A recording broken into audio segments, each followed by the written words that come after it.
আজকে আমি এই শীতকালের দিনে খেজুরের গুড়ের পায়েস তৈরি করে দেখাবো একদম সব কিছুর সঠিক মাপ অনুযায়ী।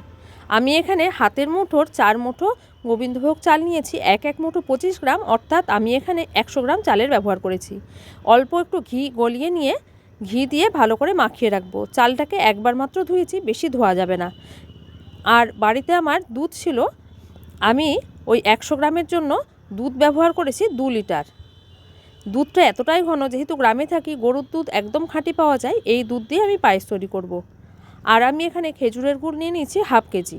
তো কড়াইয়ে হাফ কাপ মতো জল দিয়ে দিলাম। জলটা গরম করে এর মধ্যে ওই দুধটাই ঢেলে দেবো। জল দেওয়ার একটাই কারণ, যাতে দুধটা নিচের দিকে ধরে না যায়। জলটা একটু গরম হওয়ার পরে দুধটা আমি ঢেলে দিলাম। এইবার কিন্তু ক্রমাগত খুন্তি দিয়ে নাড়াচাড়া করব, যাতে করে দুধ থেকে দুধের ক্রিমের অংশটা আলাদা হয়ে সর হয়ে ওপরে ভেসে না উঠে যায়। এলাচের দানা ফাটিয়ে দিয়ে দুধটাকে বেশ ঘন করে নেব। অন্তত দুধটা যেন 4 ভাগের 3 ভাগ হয়ে যায়। 1 ভাগ দুধ কিন্তু কমিয়ে দিতে হবে, মানে এতটা ঘন করব। এইবার এর মধ্যে ঘি মাখানো চালটা দিয়ে দেবো। ঘিটা অবশ্যই মাখাবেন, তাতে করে চালগুলো দলা পাকিয়ে যাবে না, আর পায়েসের টেস্ট কিন্তু দারুণ হবে।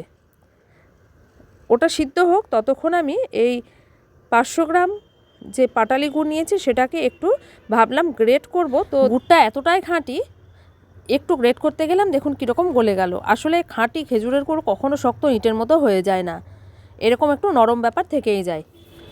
চালটা ভালো মতো যখন সেদ্ধ হয়ে যাবে তখন এর মধ্যে গুড় দেব, তার আগে কিন্তু না, তাহলে চাল আর সেদ্ধ হবে না। মিষ্টি দেওয়ার পরে চাল যতটা শক্ত থাকার ততটাই থেকে যাবে। তো চালটাকে ভালো মতো সেদ্ধ করে নিলাম। আর সঠিক মাপটা অবশ্যই মাথায় রাখতে হবে। 100 গ্রাম চালের জন্য 2 কেজি দুধ আর 500 গ্রাম পাটালি গুড়।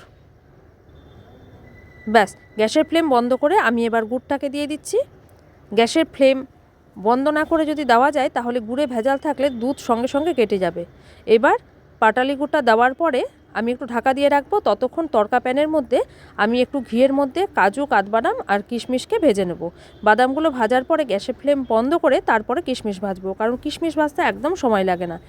ওদিকে ততক্ষণ ঢাকাটা খুলে নিয়ে আমি কাজু, কাঠবাদাম আর কিশমিশটা ঘিয়ের মধ্যে ভেজেছিলাম সেটা সম্পূর্ণটা ঢেলে দিলাম। ওদিকে গুড়টাও নিচে নরম হয়ে গেছে একদম। সব কিছুকে খুব ভালো করে মিশিয়ে দেবো। এটা একটু ঠান্ডা হলে একদম ঘন হয়ে যাবে। তো আমি এটাকে আরও ঘন করার জন্য একটা এয়ারটাইট কন্টেনারে করে একটু ফ্রিজে রেখেছিলাম। দেখুন কীরকম একটা কনসিস্টেন্সি এসছে, দারুণ টেস্টি হয়েছিল আর দেখতেও অপূর্ব। এইভাবে অবশ্যই বানাবেন সঠিক মাপসহ। ধন্যবাদ।